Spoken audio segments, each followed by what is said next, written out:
மத்தேயு 9ஆம் அதிகாரம். அப்பொழுது அவர் படவில் ஏறி இக்கரைப்பட்டு தம்முடைய பட்டணத்திற்கு வந்தார். அங்கே படுக்கையிலே கிடந்த ஒரு திமிர்வாதக்காரனை அவரிடத்தில் கொண்டு வந்தார்கள். இயேசு அவர்களுடைய விசுவாசத்தை கண்டு திமிர்வாதக்காரனை நோக்கி, மகனே, திடன் கொள், உன் பாவங்கள் உனக்கு மன்னிக்கப்பட்டது என்றார். அப்பொழுது வேத பாரகரில் சிலர், இவன் தேவதூஷணம் சொல்லுகிறான் என்று தங்கள் உள்ளத்திலே சொல்லிக் கொண்டார்கள். இயேசு அவர்கள் நினைவுகளை அறிந்து, நீங்கள் உங்கள் இருதயங்களில் பொல்லாதவைகளை சிந்திக்கிறது என்ன? உன் பாவங்கள் மன்னிக்கப்பட்டது என்று சொல்வதோ, எழுந்து நடவென்று சொல்வதோ எது எளிது?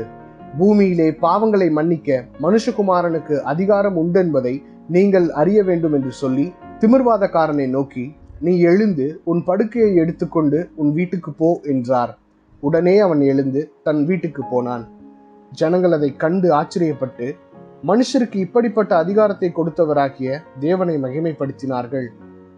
இயேசு அவ்விடம் விட்டு புறப்பட்டு போகையில் ஆயத்துறையில் உட்கார்ந்திருந்த மத்தேயு என்னும் மனுஷனை கண்டு, எனக்கு பின் சென்று வா என்றார். அவன் எழுந்து அவருக்கு பின் சென்றான். பின்பு அவர் வீட்டிலே போஜன பந்தி இருக்கையில் அநேக ஆயக்காரரும் பாவிகளும் வந்து இயேசுவோடும் அவர் சீஷரோடும் கூட பந்தி இருந்தார்கள். பரிசேயர் அதை கண்டு அவருடைய சீஷர்களை நோக்கி, உங்கள் போதகர் ஆயக்காரரோடும் பாவிகளோடும் போஜனம் பண்ணுகிறது என்னவென்று கேட்டார்கள். இயேசு அதை கேட்டு, பிணியாளிகளுக்கு வைத்தியன் வேண்டியதே அல்லாமல் சுகமுள்ளவர்களுக்கு வேண்டியதில்லை, பலியே அல்ல இரக்கத்தையே விரும்புகிறேன் என்பதின் கருத்து இன்னதென்று போய் கற்றுக்கொள்ளுங்கள். நீதிமான்களை அல்ல பாவிகளையே மனம் திரும்புகிறதற்கு அழைக்க வந்தேன் என்றார். அப்பொழுது யோவானுடைய சீஷர் அவரிடத்தில் வந்து, நாங்களும் பரிசேயரும் அநேகந்தரம் உபவாசிக்கிறோமே, உம்முடைய சீஷர் உபவாசியாமல் இருக்கிறது என்ன என்று கேட்டார்கள். அதற்கு இயேசு, மணவாளன் தங்களோடு இருக்கையில் மணவாளனுடைய தோழர் துயரப்படுவார்களா? மணவாளன் அவர்களை விட்டு எடுபடும் நாட்கள் வரும், அப்பொழுது உபவாசிப்பார்கள். ஒருவனும் கோடித்துண்டை பழைய வஸ்திரத்தோட இணைக்க மாட்டான். இணைத்தால் அதனோடே இணைந்த துண்டு வஸ்திரத்தை அதிகமாய் கிழிக்கும், பீறலும் அதிகமாகும். புது திராட்சை ரசத்தை பழந்துருத்திகளில் வார்த்து வைக்கிறதும் இல்லை. வார்த்து வைத்தால் துருத்திகள் கிழிந்து போகும், ரசமும் சிந்தி போகும், துருத்திகளும் கெட்டு போகும். புது ரசத்தை புது துருத்திகளில் வார்த்து வைப்பார்கள், அப்பொழுது இரண்டும் பத்திரப்பட்டிருக்கும் என்றார். அவர் இவைகளை அவர்களுக்கு சொல்லிக் கொண்டிருக்கையில் தலைவன் ஒருவன் வந்து அவரை பணிந்து, என் மகள் இப்பொழுதுதான் மரித்து போனாள், ஆகிலும் நீர் வந்து அவள் மேல் உமது கையை வையும், அப்பொழுது பிழைப்பாள் என்றான். இயேசு எழுந்து தம்முடைய சீஷரோடு கூட அவர் பின்னே போனார். அப்பொழுது 12 வருஷமாய் பெரும்பாடுள்ள ஒரு ஸ்திரீ, நான் அவருடைய வஸ்திரத்தை ஆகிலும் தொட்டால் சொஸ்தமாவேன் என்று தன் உள்ளத்தில் எண்ணிக்கொண்டு அவர் பின்னாலே வந்து அவருடைய வஸ்திரத்தின் ஓரத்தை தொட்டாள்.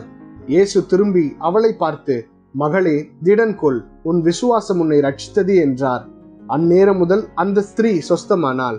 இயேசுவானவர் தலைவனுடைய வீட்டிலே வந்து தாரை ஊதுகிறவர்களையும் இறைகிற ஜனங்களையும் கண்டு, விலகுங்கள், இந்த சிறு பெண் மரிக்கவில்லை, நித்திரையாயிருக்கிறாள் என்றார். அதற்காக அவரை பார்த்து நகைத்தார்கள். ஜனங்கள் வெளியே துரத்தப்பட்ட பின்பு அவர் உள்ளே பிரவேசித்து அந்த சிறு பெண்ணின் கையை பிடித்தார். உடனே அவள் எழுந்திருந்தாள். இந்த சங்கதி அத்தேசமெங்கும் பிரசித்தமாயிற்று.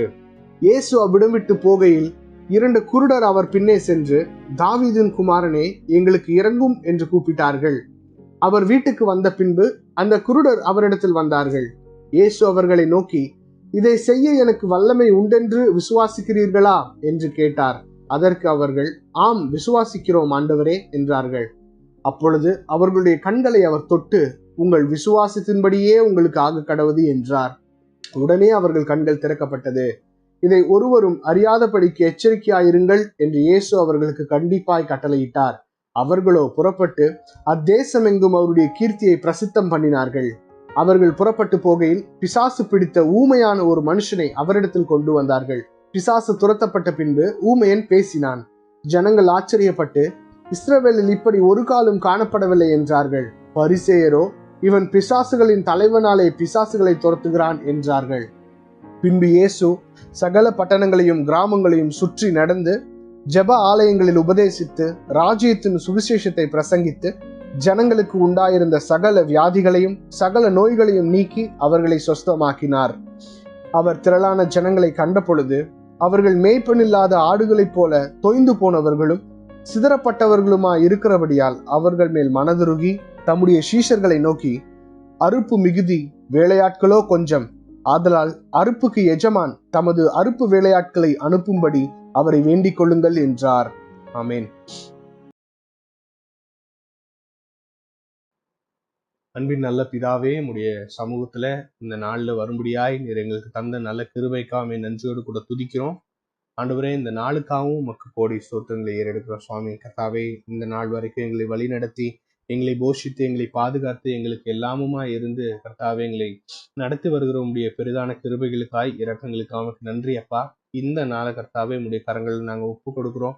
கர்த்தாவே, ஒவ்வொரு நாளும் நீர் எங்களை நடத்துகிறீர். அதே போல இந்த நாளும் நீர் எங்களை நடத்த வேண்டுமாய் செபிக்கிற ஆண்டவரே, நீர் எங்களுடைய வாழ்க்கையில என்ன திட்டங்கள் என்ன சித்தங்கள் வைத்திருக்கிறீரோ அந்த காரியங்கள் இந்த நாள்ல நிறைவேறத்தக்கதா என் தேவ நீர் எங்களுக்கு கிருபை பாராட்ட வேண்டுமாய் செபிக்கிறோம்ப்பா. கர்த்தாவே, நாங்கள் வாசித்தது போல கர்த்தாவே, அங்க அந்த பெரும்பாடுள்ள ஸ்திரீயாகட்டும் கர்த்தாவே, அந்த தலைவனாகட்டும் எல்லாருக்கும் இருந்த விசுவாசத்தை போல நாங்கள் உமக்குள் விசுவாசம் உள்ளவர்களாய் இருக்க என் தேவன் தாமே நீர் எங்களுக்கு உதவி செய்ய வேண்டுமாய் செபிக்கிறீர் ஆண்டவரே.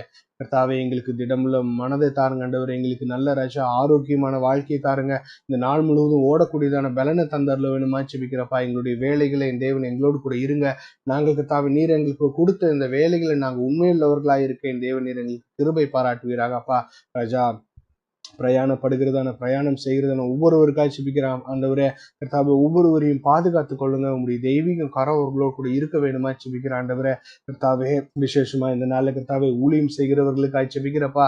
அநேக ஊழியங்களை கர்த்தாவே அநேக போராட்டங்களுக்கு மத்தியில ராஜா உண்மையாய் செய்கிற ஒவ்வொரு ஊழியர்களையும் தேவன் தாமே நீர் ஆசீர்வதிக்க வேண்டுமா செபிக்கிறோம். அவங்களுடைய ஊழியங்களை ஆசீர்வதிங்க. மக்களுக்கு சரியான போதனையை கொடுக்கக்கூடியதான கர்த்தாவே நல்ல ராஜா போதகர்களா இருக்க என் தேவன் நீர் கர்த்தாவே எங்களுடைய ஊழியர்களுக்கு நீர் உதவி செய்ய வேண்டுமா செபிக்கிற ஆண்டவரே.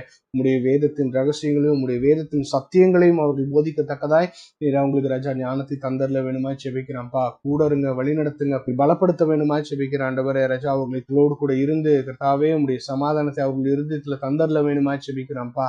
கர்த்தாவே, வழி நடத்துங்க, பொறுப்பெடுத்துக் கொள்ளுங்க, வழி நடத்துங்க. இயேசுவின் நாமத்தில் செபிக்கிறோம் எங்கள் நல்ல பிதாவே. ஆமேன்.